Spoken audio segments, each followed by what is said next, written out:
Alright, so I'm having a problem with my refrigerator water pump.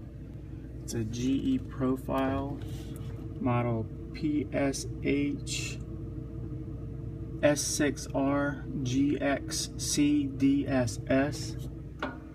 And the issue is it'll start to just put out some water eventually, but then it starts making some awful noise. Sounds like the water pump is bad.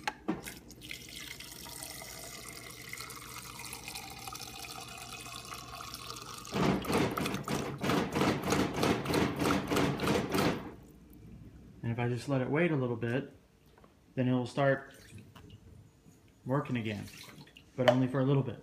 Any ideas?